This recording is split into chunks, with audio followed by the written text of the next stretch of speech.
এর জন্য আমি একটা ঝুড়িতে প্রথমেই 1 কাপ চিড়ে নিয়ে নেব। চিড়েটা আমি খুব ভালো করে ঝেড়ে নেব যাতে ছোট ছোট ভাঙা চিড়ের টুকরো আর ধুলো ময়লা ভালোভাবে ঝরে যায়। ভালো করে ঝেড়ে নিয়েছি আর এই ছোট ছোট টুকরো আর ধুলো ময়লাগুলো ফেলে দেব। আর ঝেড়ে নেওয়া চিড়েটাকে দুবার জল বদলে ধুয়ে নেব। দেখুন ধুয়ে নিয়েছি। এবার একটা ছোট বাটির উপর ঝুড়িটাকে বসিয়ে দেবো যাতে এক্সট্রা জলটা সব ভালোভাবে ঝরে যায়। চিড়ের গায়ে যেটুকু জল লেগে থাকবে তাতে চিড়ে ভিজে নরম হয়ে ঝরঝরে হয়ে যাবে।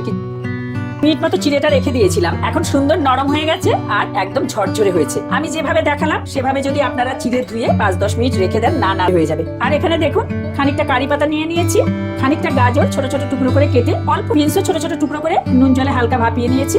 বেশি কিন্তু সিদ্ধ করে ফেলবেন না, তাহলে স্বাদ নষ্ট হয়ে যাবে। আর নিয়ে নিয়েছি 1/4 কাপ বা 1 মুঠো মতো চিনেবাদাম। এবার একটা প্যানে 2 চা চামচ সাদা তেল গরম করে নেব। তেল হালকা গরম হয়ে গেলে 1 মুঠো বা 1/4 কাপ চিনেবাদাম দিয়ে ভালো করে ভেজে নেব। মাঝারি আছে বাদামগুলোকে ভাজা হয়ে গেছে, বেশ মুচমুচে হয়ে গেছে।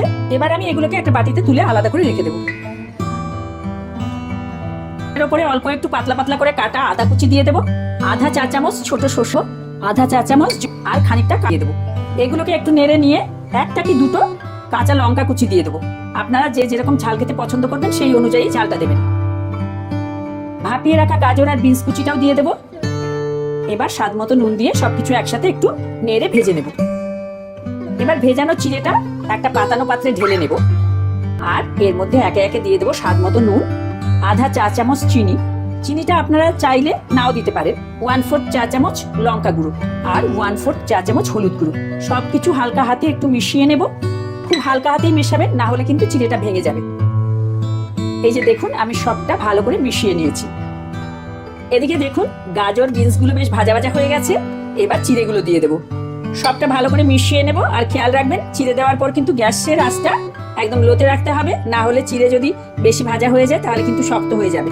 মোটামুটি 2-3 মিনিট ভেজে নিলেই হয়ে যাবে, তাহলে বাদামগুলো একটু নরম হয়ে যাবে। একদম শেষে মেশালে বাদামগুলো বেশ মুচমুচে থাকবে আর খেতেও ভালো লাগবে। ব্যাস এই পোহাটা তৈরি হয়ে গেছে। এবার আমি এটা সার্ভ করে দেবো।